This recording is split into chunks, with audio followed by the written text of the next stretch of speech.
प्रतिदिन ऐसा चिंतन करो, अब हमारा शरीर छूटेगा और हम श्री जी की नित्य सेवा में पहुंच जाएंगे।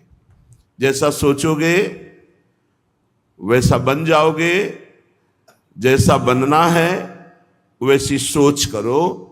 ये महान सिद्ध योगी लाल स्वामी जी ने गंगा के किनारे हमें नई अवस्था में बताया था।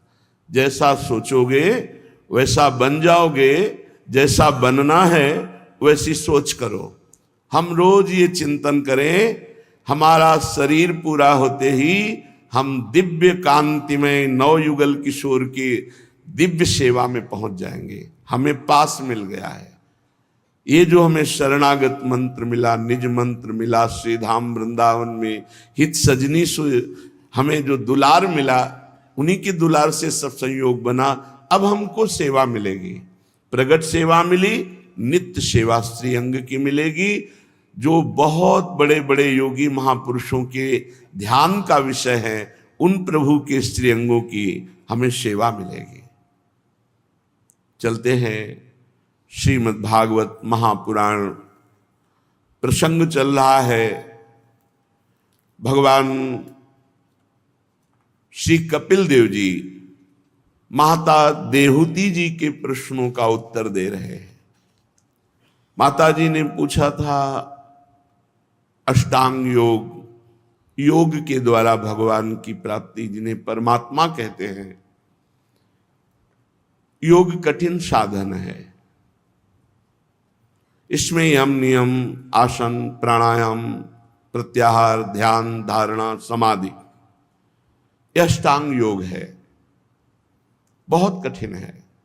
यम नियमों का पालन करना और आसनों को सिद्ध करना, प्राणवायु को सूक्ष्म कर लेना, फिर इंद्रियों को अपने अपने गोलकों में स्थित करके समाधि भाव को प्राप्त होना।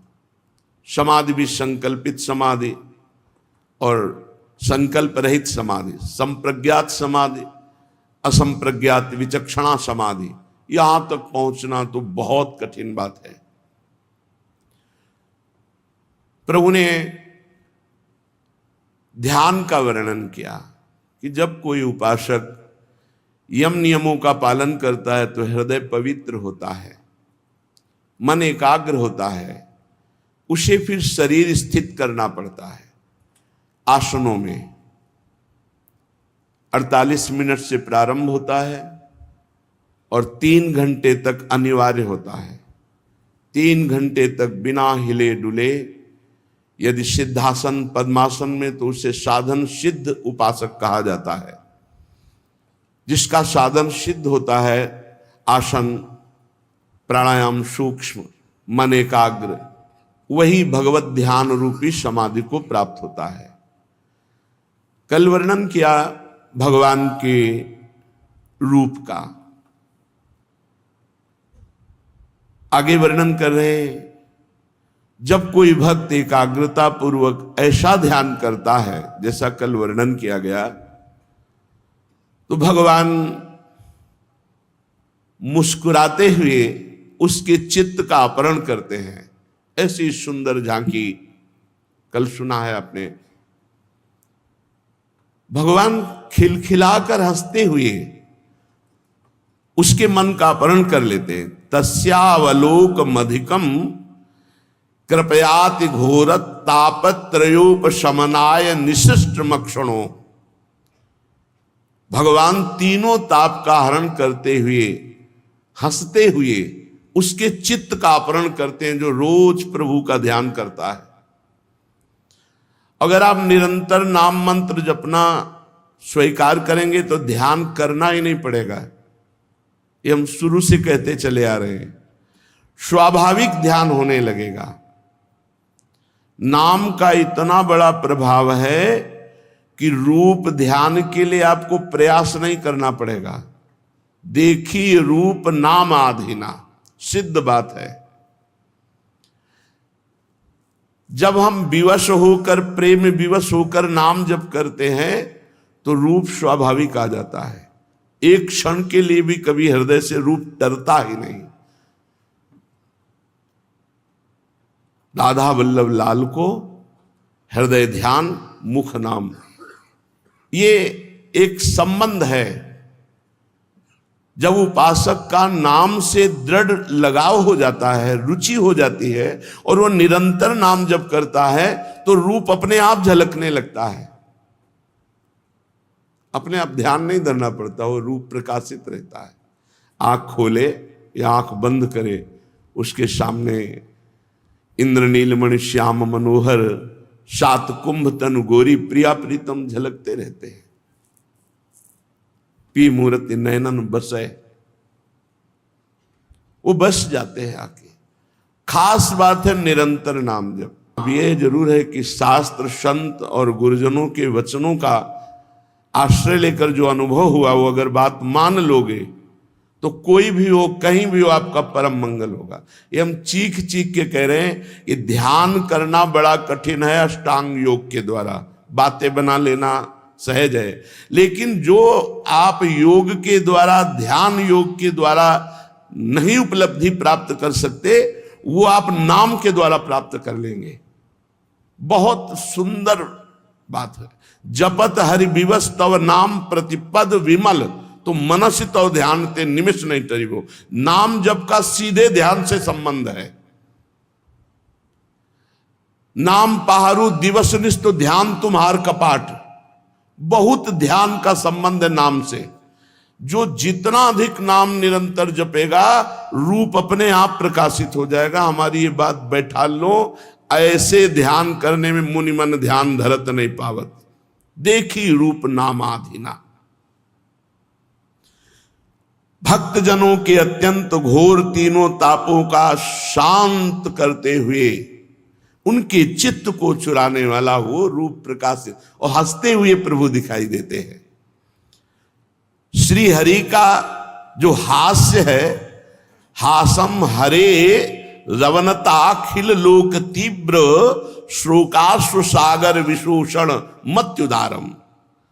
जो प्रभु का हंसते हुए ध्यान में दर्शन है, वो बड़े से बड़े शोक अश्व सागर को सुखा देता है, जन्म मरण के दुख को मिटा देता है।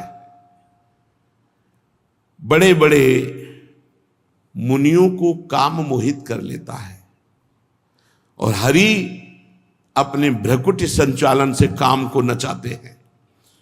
वो हरि जब मुस्कुराते हुए भक्त के हृदय में प्रकाशित होते हैं, तीनों तापों का नाश, समस्त दुखों का नाश, और मन को चुरा लेते हैं। ये मन चोर है। अब उसके हृदय में अत्यंत प्रेमार्ध भाव जागृत होता है। श्री हरि का वो हंसना, उसके चित्त का अपहरण करना, मन का अपहरण करना, और मन का प्रेम में डूब जाना, वस्तुतः यही जीवन का परम लाभ है।